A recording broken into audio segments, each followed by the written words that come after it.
নমস্কাৰ, good morning. আজি হ'ল ডিচেম্বৰৰ 25 তাৰিখ আৰু আজি আমাৰ গোৱাত প্ৰথমটো দিন। আজিৰ দিনটোত আমি গোৱাত ক'তনো ফুৰোঁ, এই গোটেইখিনি মই এই ভিডিঅ'টোত আজি আপোনালোকক দেখুৱাম। এতিয়া ৰাতিপুৱা 8টা বাজিলে আৰু দেখিছেনে ৰাস্তা খালী হৈ আছে। এতিয়া আমি আহিলোঁ কেণ্ডলিম বিচলৈ। বিচখন আমাৰ হোটেলৰ পৰা একেবাৰে ওচৰতে, 5 মিনিটৰহে ৰাস্তা, সেইকাৰণে খোজকাঢ়ি আহি গ'লোঁ ইয়ালৈ। ৰাতিপুৱাৰ সময়, সেইকাৰণে এতিয়া একদম খালী হৈ আছে, মানুহৰ ভিৰ ভাৰটো যথেষ্ট কম আৰু এক্টিভিটিবিলাকো এতিয়া আৰম্ভই হোৱা নাই। 9টা বজাৰ পৰাহে এক্টিভিটিবিলাক আৰম্ভ হ'ব।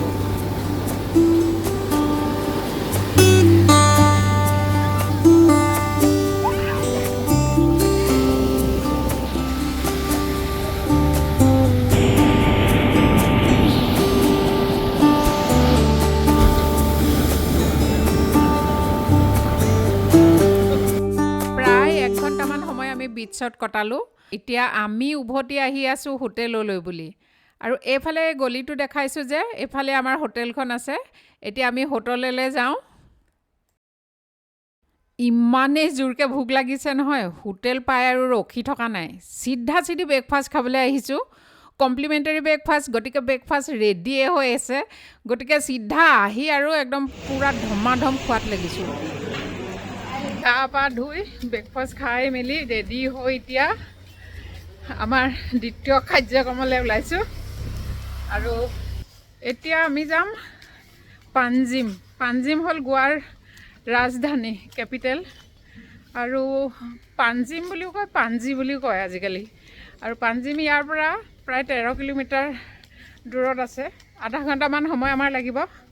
তাত গৈ প্ৰথমে আমি যিটো ফেমাছ চাৰ্চ হয় ইয়াৰ, এতিয়া প্ৰথমে সেইটো চামগৈ। গাড়ী আগত পাৰ্কিং কৰি থোৱা আছে, এতিয়া তালৈ আহি আছোঁ। আৰু এইখন হ'ল কেণ্ডলিম মাৰ্কেট, ৰোড ছাইড মাৰ্কেট। চব বস্তুৱে পায় এইখন মাৰ্কেটত। অলৰেডি কেণ্ডলিম বিচৰ যিটো ভিডিঅ', সেইটো ভিডিঅ'ত মই আপোনালোকক এই মাৰ্কেটখন দেখুৱাইছোঁৱে, আপোনালোকে তাত চাই ল'ব পাৰিব।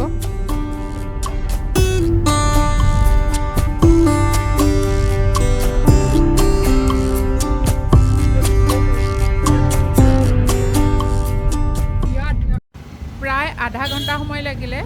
আধা ঘণ্টাত আমি আহি পাই গ'লোহি এতিয়া আমাৰ গন্তব্যস্থান, দ্য লেডি অফ ইমাকুলেট কনচেপশ্যন। এতিয়া আমি চাৰ্চটো পাই গ'লোহি, কিন্তু ইয়াত চৰ্টছ পিন্ধি অহাবিলাক এলাও নহয়। এজনীয়ে স্কাৰ্ট পিন্ধি আহিছিলে যে, তাইক সোমাবলৈ নিদিলে, তাই বাহিৰতে ৰখি আছে। এতিয়া আমি ফুল কাপোৰ পিন্ধি আহিছিলোঁ, মানে জিন্স টি চাৰ্টত আহিলেও এলাও কৰে, সেইকাৰণে মোক সোমাবলৈ দিলে। মই আৰু যিটো আহিছোঁ এতিয়া ভিতৰলৈ। প্ৰায় 500 বছৰ পুৰণা এই চাৰ্চটো বনাইছিলে 1541 চনত আৰু এইটো বনাইছিলে পৰ্তুগীজ আৰ্হিত। বহুত কেইখন চাউথৰ চিনেমাৰ লগতে বলিউডৰ এখন ফেমাছ মুভি চিম্বাৰো শ্বুটিং ইয়াতেই হৈছিলে। আৰু এয়া হ'ল চাৰ্চটোৰ সন্মুখৰ ভাগটো। যদি আপোনালোকে গাড়ী লৈ আহে তেতিয়াহ'লে ইয়াতে আপোনালোকে অলপ আগত গৈ পাৰ্কিং কৰিব পাৰিব। আৰু এতিয়া আমি আহিছোঁ আজিৰ দিনটোৰ আমাৰ থাৰ্ড লোকেশ্যনলৈ। টুপি পিন্ধি ল'লোঁ, যিহে ৰ'দ দিছে নহয়। আৰু আমি আহিছোঁ এতিয়া এইটো স্পণ্টেনিয়াছ হেৰিটেজ ৱাক। ব'লক এতিয়া দেখাওঁ ইয়াত আচলতে কিনো আছে। স্পণ্টেনিয়াছ হেৰিটেজ ৱাক মানে এটা কলনী হয় আচলতে।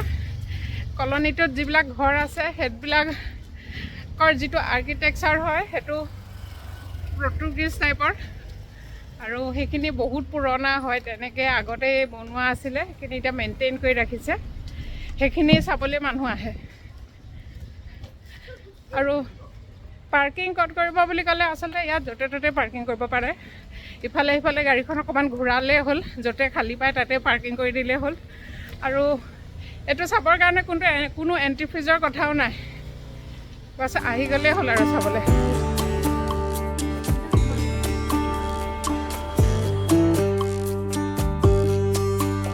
বাপৰে বাপ, কেনেকুৱা গৰম। নিম্বু পানী ৰাতিপুৱা ব্ৰেকফাষ্টত দিছিলে, বটলত ভৰাই লৈ আহিছোঁ। এটা নেমু পানী খাই দিওঁ। Turn right onto Road 31 Legendary, then turn right onto Bernadette Becerra da Silva. সাংঘাতিক গৰম। এতিয়া আমি আহিছোঁ ডোনাপোলালৈ। ডোনাপোলা ফণ্টেনিয়াছ হেৰিটেজ ৱাকৰ পৰা প্ৰায় 9 কিলোমিটাৰ হয়। প্ৰায় আধা ঘণ্টা সময় লাগিলে আমাৰ ইয়াত পাবলৈহি, ডোনাপোলা পাবলৈহি।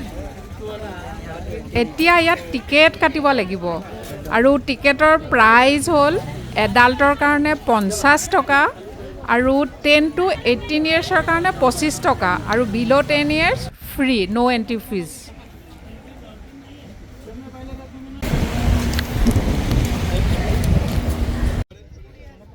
ডনিপলাটো আচলতে কি কাৰণে ফেমাছ গম পাইছে? ইয়াত আচলতে যিখন সিংহম চিনেমা হৈছিলে যে, সিংহম চিনেমাত অজয় দেৱগনে খুটা এটা উঠাই লৈছিলে, সেইটোৰ শ্বুটিং ইয়াত হৈছিলে।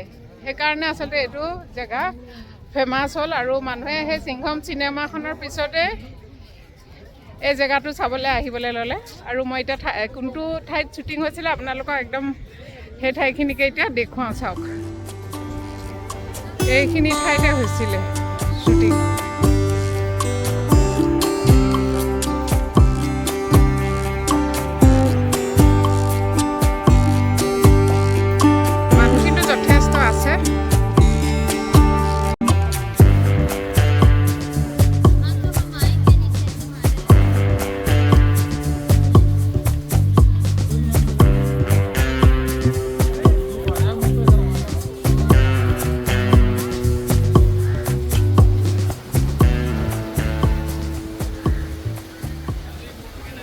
ভিউ পইণ্ট এটা বনাই থৈছে, খালি ভিউ পইণ্টলৈ যাবলৈ আপুনি খোজকাঢ়িব লাগিব, বহুতখিনি চিৰি। এতিয়া চিৰিখিনি মই খোজকাঢ়ি গৈ আছোঁ, ওপৰ পাই লওঁগৈ, তাৰপিছতে মই আপোনালোকক পূৰা ফুল ভিউটো দেখুৱাম। এতিয়া মই পাই গ'লোহি ভিউ পইণ্ট আৰু এতিয়া তাৰ পৰা ভিউ দেখাইছোঁ আপোনালোকক, চাওক। সেয়া হ'ল এণ্ট্ৰি গেটখন, দেখিলে নহয়। তাৰপিছত এইটো ষ্টাৰৰ লিখিয়াকৈ বনাই থৈছে, ধুনীয়া ধুনীয়া আপোনালোকে তাত প'জ দি ফটো উঠিব পাৰিব। আৰু ব'টিং কৰি থকা দেখি পাইছে যে, সেয়া ব'টিং ইয়াৰ পৰা নাই কৰা, বেলেগ এফালৰ পৰাহে সেইটো ব'টিং কৰি আছে। তাৰপিছত এয়া হ'ল সিংহমৰ শ্বুটিং পইণ্ট। এয়া চাওক, শ্বুটিং পইণ্টটো মই আপোনালোকক ওপৰৰ পৰা দেখুৱাইছোঁ। তাৰপিছত নেক্সট এইটো ব্লু কালাৰৰ ৰেলিং দেখিছে যে, এইটো এটা ভিউ পইণ্ট। ইয়াত এইটোৱে ভাল, ভিউটোতো সাংঘাতিক ধুনীয়াকৈ ইয়াৰ পৰা আপোনালোকে এনজয় কৰিব পাৰিব। তাৰোপৰি এতিয়া যিহে গৰম পৰিছে নহয়, অকণমান ছাঁহৰ দৰকাৰ, গতিকে ইয়াত ওপৰত কিবা কিবি এইবিলাক দি থোৱা আছে যে, আপোনালোকে অকণমান সময় ইয়াত বহি ৰেষ্টটো কৰিব পাৰিব। ডিচেম্বৰৰ আজি 25 তাৰিখ, কিন্তু ইমানেই গেলা গৰম, মানে একদম অৱস্থা কাহিল হৈ গৈছে।